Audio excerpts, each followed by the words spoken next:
So I'm back in virtual desktop talking about this time mainly about working with the massive ROM collection now on a NAS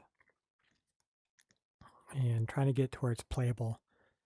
So last time I was just going through these retro hard drives, kind of showing how they were laid out and what was on them. So I wasn't going to use any other launchers or any other executables. So I did a massive virus scan on those and got rid of anything that was questionable, and got it copied over to my NAS, and then getting it more into a structure that I want. And so I've got my NAS, I've got game, emu for emulator, sys for systems, and then I've got them all listed out. And they're using basically the short like emulation station or RetroBat type naming, compared to like hyperspin attraction on one of the drives. They had like the full vanity names of these systems. I did keep everything like within it the same because I wanted to get started quicker. So like PS3 has ROMs, but then it also has media folders for video, screenshot, box art, and wheel.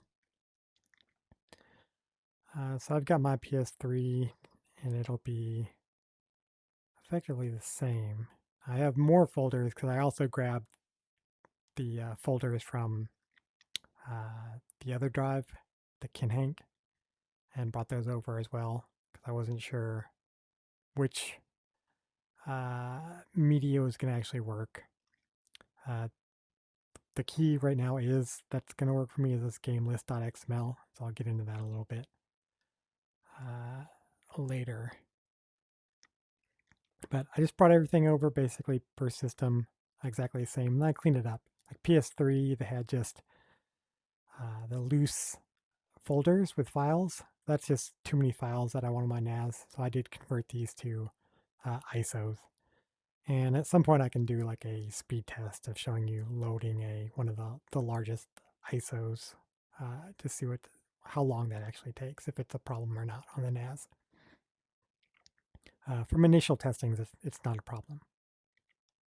But I haven't played through a game, at least from loading it doesn't seem that bad, but I haven't tried like playing through to see if it presents a problem at somewhere down the line. But this effectively was how I started. Now I needed to make sure like my connections and stuff are good. So the first thing I do is I just needed a good internet setup, and so I needed that for VR already for basically PC streaming. So I have a wired mesh network. Um, I have a Wi-Fi 6E. I haven't gone to 7. I don't have any VR headsets that would support Wi-Fi 7. Then I have a 2.5 gig backplane, meaning all of my mesh network is wired together. And so everything that I can keep wired, and I have like 2.5 gigabit switches. And basically anything that can be wired is wired.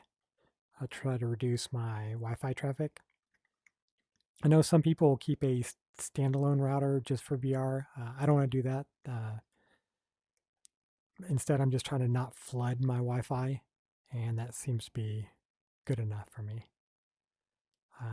The next was in what can I do to get my NAS set up good. So, well, I have 7200 RPM drives. I'm not even sure if you can get the slower ones anymore, but it's an older NAS that I'm doing this with. It's one that I wasn't sure was going to still.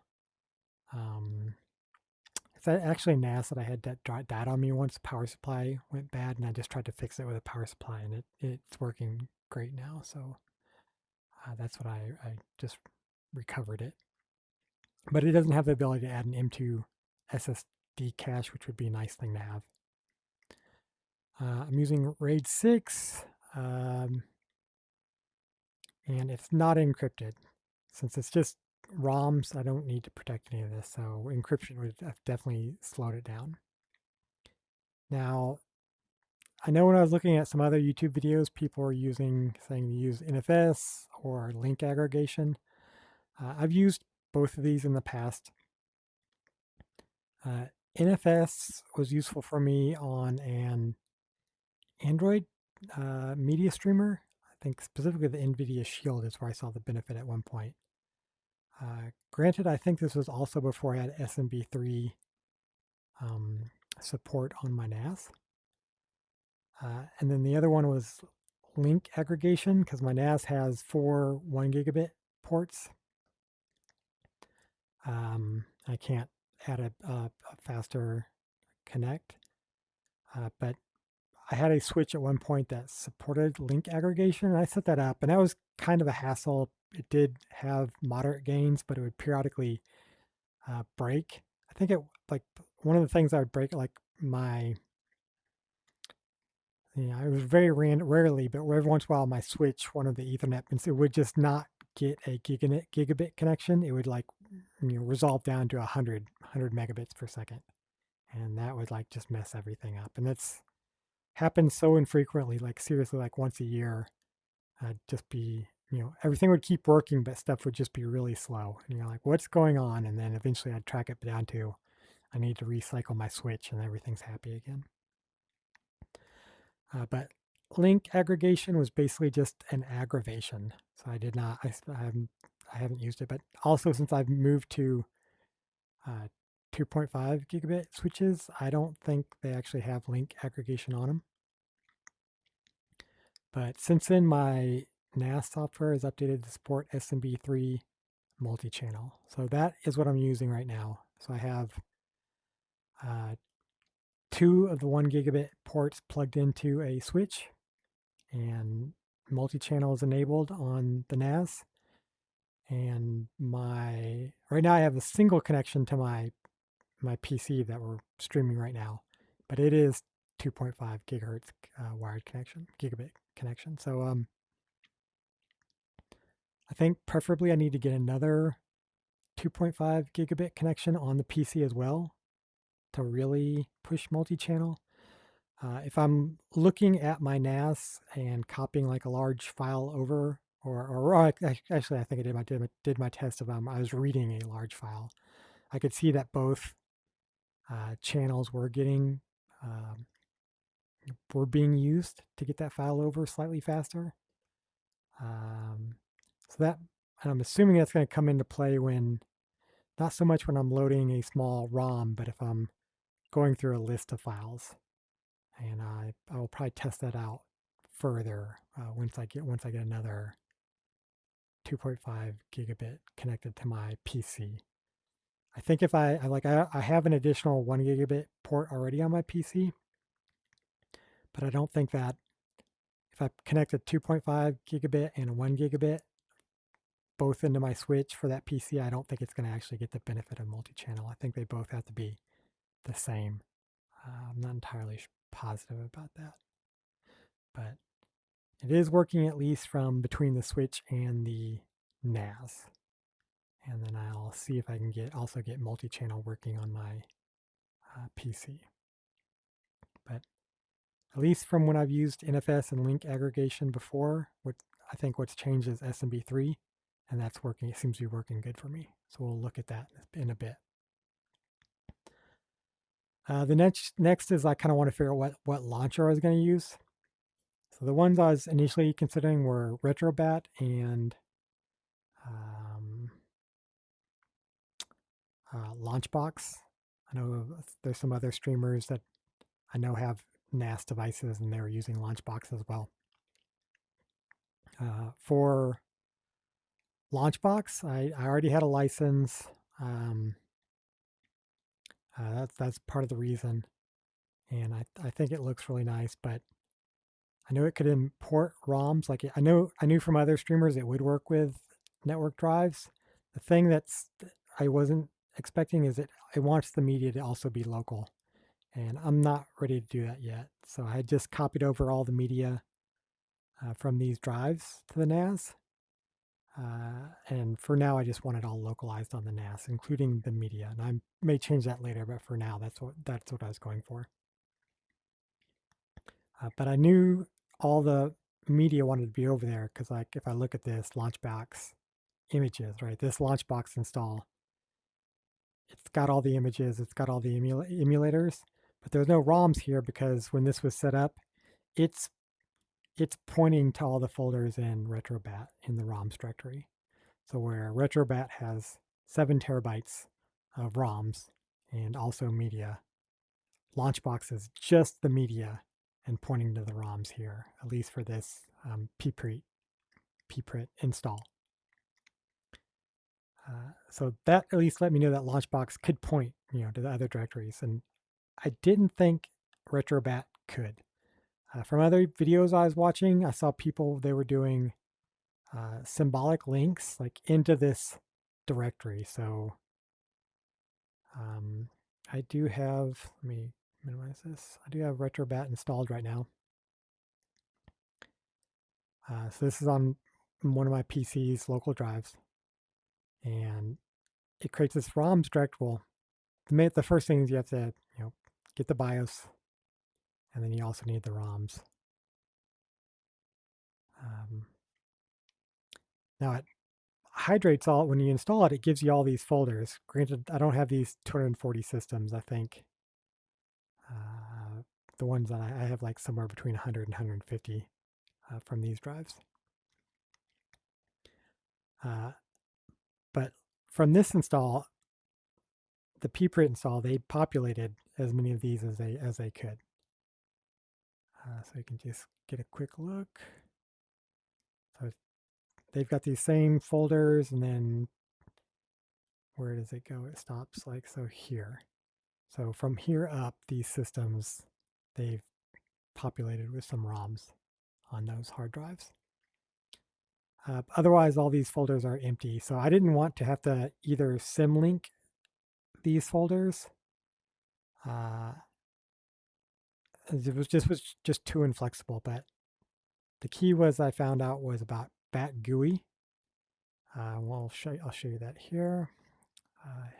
There's Bat GUI. There's RetroBat for launching it, and also there's Bat GUI for helping you set it up. And this will actually let you change the path. And so that put this back on the radar. I was really interested in this one because it's beginner friendly.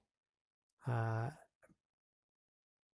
then when you could map the network drive, the next thing that I really wanted was that it has support for gamelist.xml. And you want this on a NAS because you don't want to have to read all the files every time. It should just spin up, read the game list, and it'll launch much faster. So this was when I was like, when I found that those 3 things basically made it fall into place. Launchbox is still interesting. At some point, I probably will split, maybe just arcade out to it. I'm not entirely sure yet. And then I would scrape the images for Launchbox. I wouldn't have a problem duplicating images at that point. But that's down the line. Right now, I'm just trying to get started as fast as possible, so I can learn some more before I figure out what I really want.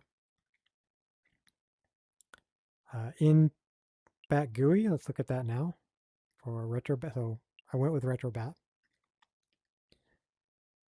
The first things I did was so it's got the list of systems here on the left side.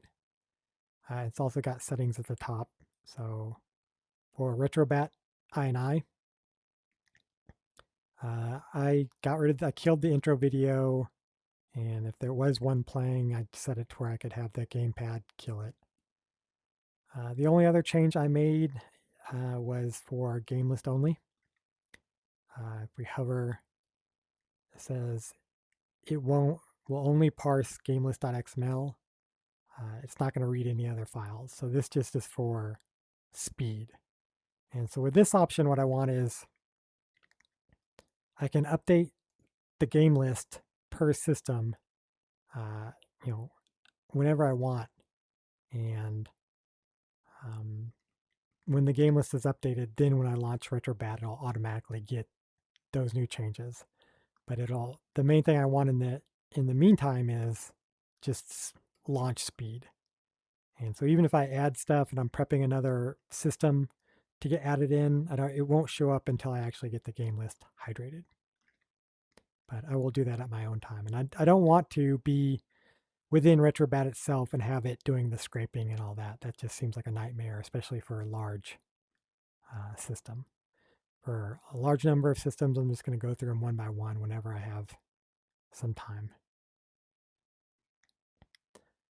I actually don't know what the marquee manager is. It is grayed out. The SDL library, I really don't know this either. I just know that when people are talking about the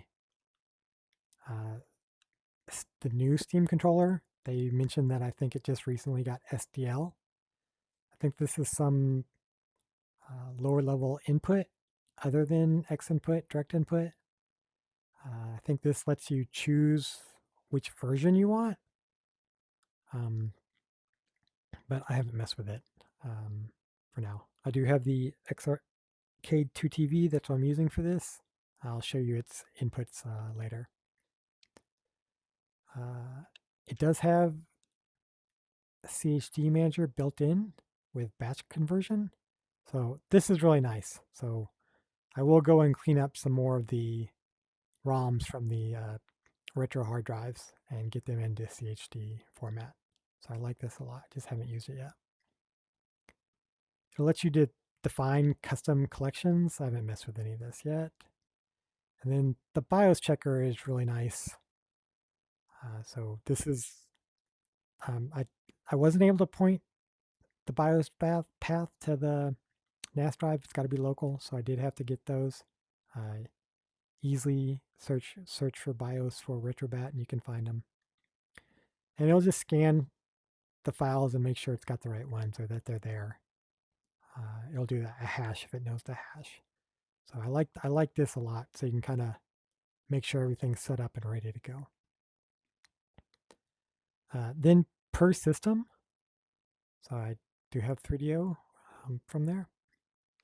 The key is to change the ROMs path.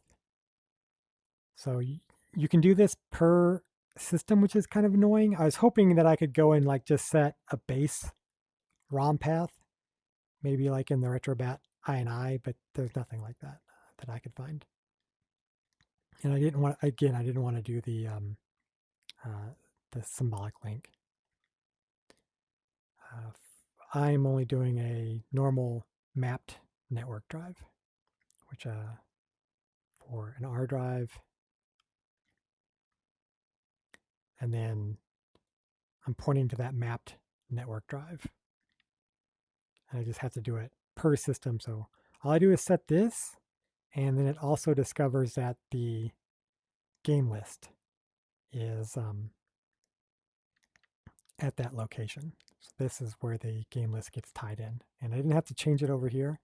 All I did for each system is go through that every system on my NAS that had a game list.xml, I found the associated one over here and just set its ROMs path.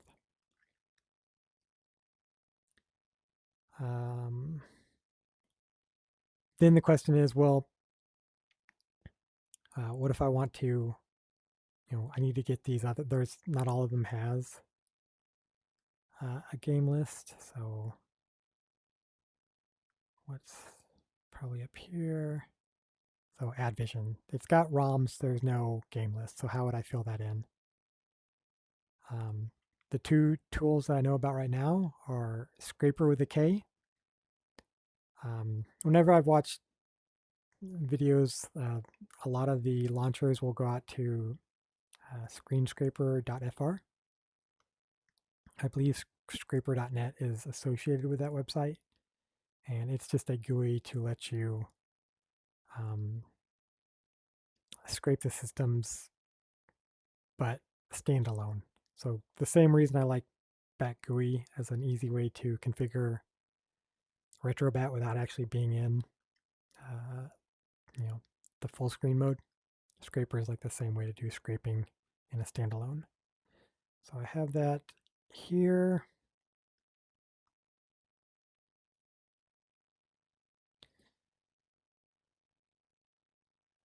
and I've only just tested it on like one system right now.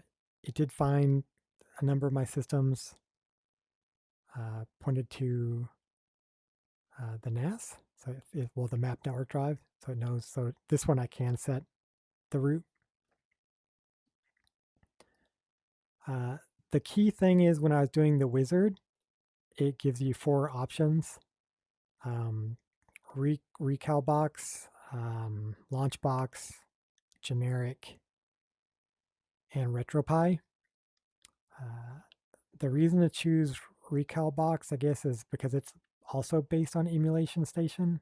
I think Emulation Station is one that uses GameList.xml, and RetroBat also is based off Emulation Station. And what that gives you is this, it's going to generate an Emulation Station GameList.xml, and that's the key that I need for performance on a NAS. So I can set up all my ROMs, generate the GameList.xml. So for add vision, I would basically go into Scraper.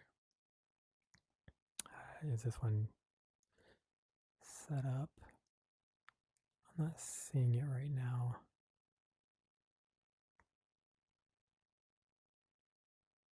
So this one I think is one that I'd have to add. I'd have to add in the add vision and point it to that folder. And then I could scrape it and it would generate the GameList.xml. And then I would need to go to Bat GUI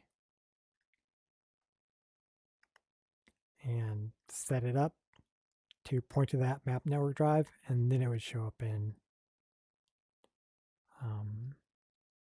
RetroBat. But that's not what I'm going to do right now. There's another option out there is ARM, another game list ROMs manager.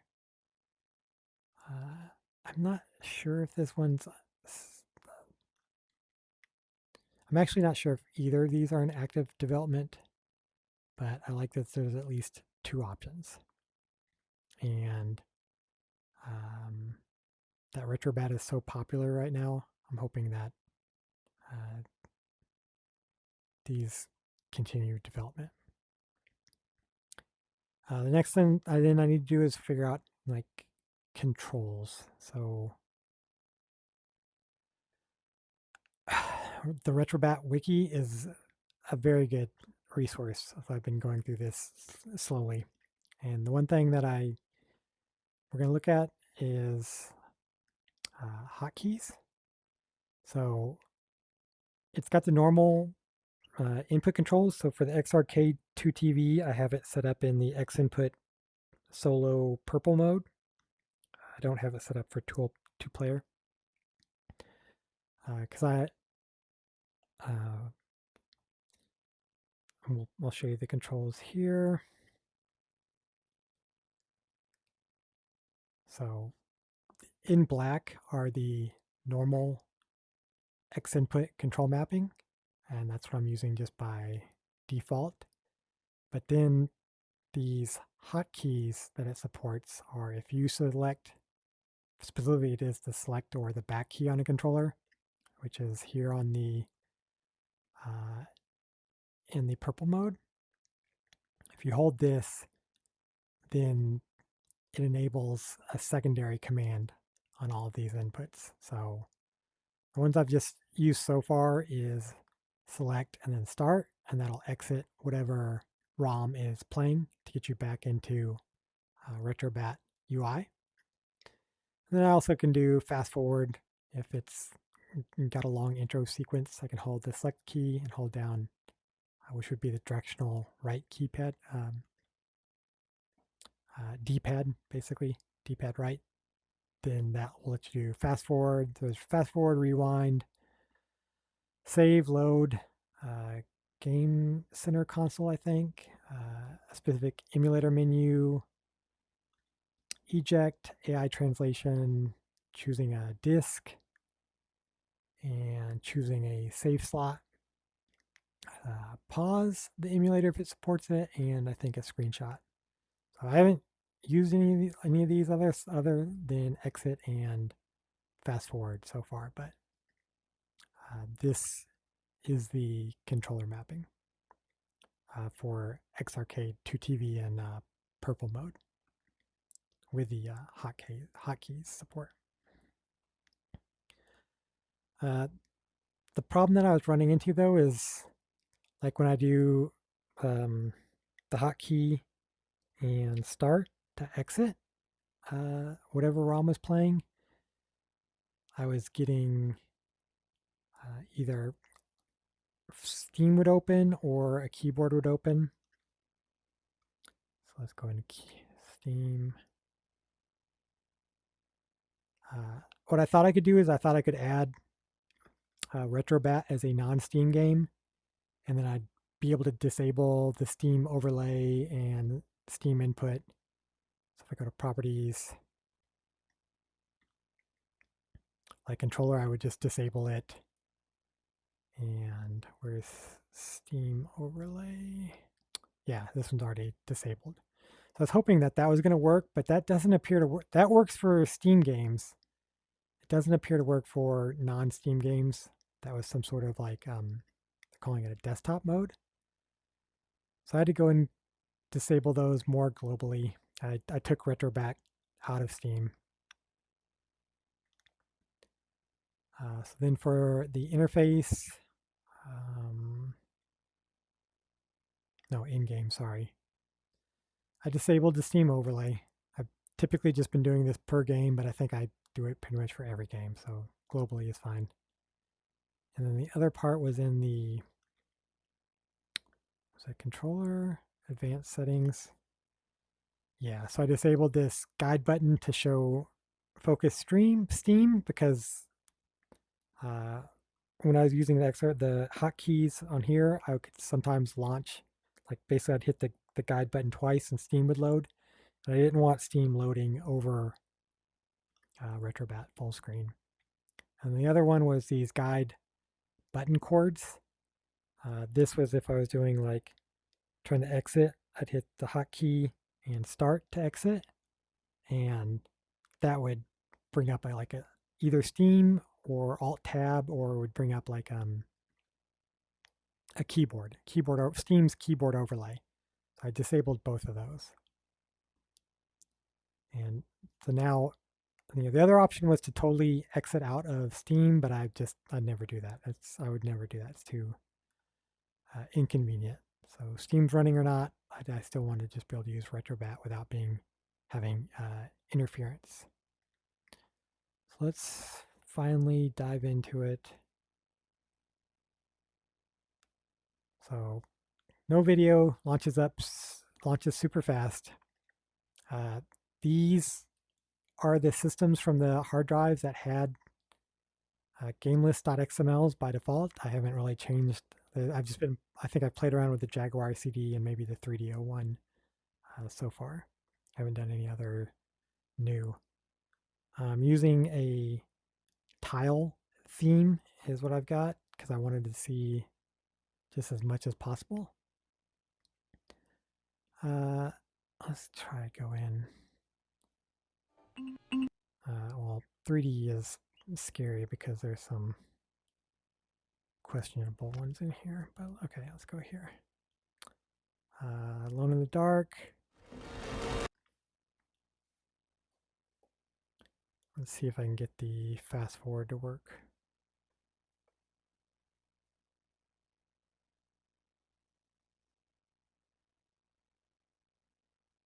Okay, so I'm holding the select, the hotkey and the directional pad right. Forwarding. So that's nice. I like that a lot. Now I can't read this, so I need to work on upscaling yet. But right now I'm just this is the next step 2, I guess. So I'm going to exit out. I'm going to get the hotkey and player 2. That kills it. So I can do back. So I don't need motion controls right now. Now the question is, what about speed for loading artwork? So Atari's got 450 games. It's got the tile. So, I mean, it starts out slow, and then it just starts ripping. It looks like these images are actually loading. Atari ST, 1,000 games. I mean, I think it's going plenty fast. And it starts, yeah, skipping by letters. Wait, that's not alphabetical. I don't know what that was. For right now, this seems plenty fast for me. So I'm happy with SMB3 and the multi-channel link right now for getting through that level of that amount of ROMs. What else? I think that's it for now. I think the next part is actually playing some games and figuring out how to configure the emulators to look better in VR. That's all.